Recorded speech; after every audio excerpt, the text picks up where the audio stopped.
আমি সজীব ওয়াজেদ জয় বলছি। বাংলাদেশে এখন একটি বিশৃঙ্খল পরিস্থিতি চলছে। সারা দেশে আমাদের ভাঙচুর হচ্ছে, লুটপাট হচ্ছে, আমাদের শহরের বাইরে আমাদের নেতাকর্মী, আমাদের আওয়ামী লীগের নেতাকর্মীদের উপর হামলা চলছে, অনেকে হত্যা করা হয়েছে। এই পরিস্থিতিতে আমি বলতে চাই, আওয়ামী লীগ হচ্ছে বাংলাদেশের সবথেকে পুরাতন গণতান্ত্রিক এবং সবথেকে বড় দল।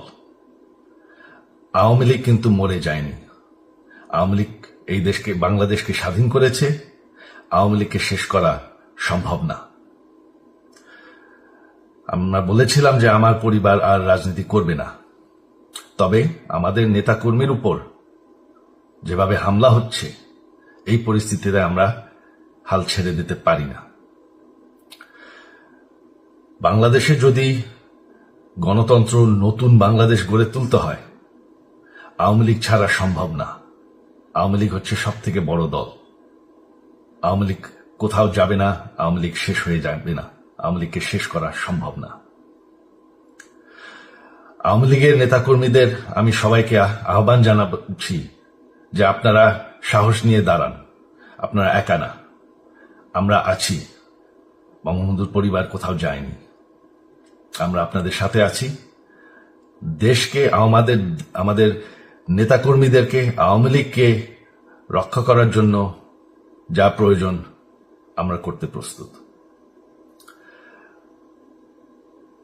এই যে আমাদের বর্তমান যারাই আছে ক্ষমতায়, তাদেরকে আমি বলবো যে আমরাও একটি গণতান্ত্রিক, শৃঙ্খল, নিরাপদ বাংলাদেশ চাই, জঙ্গিবাদ মুক্ত। তার জন্য আমরা সবার সাথে আলোচনা করতে প্রস্তুত। শুধুমাত্র তারা যদি জঙ্গিবাদ এবং ভায়োলেন্স বাদ দেয়।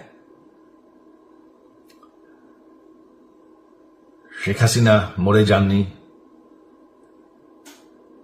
আমরা কোথাও যাইনি।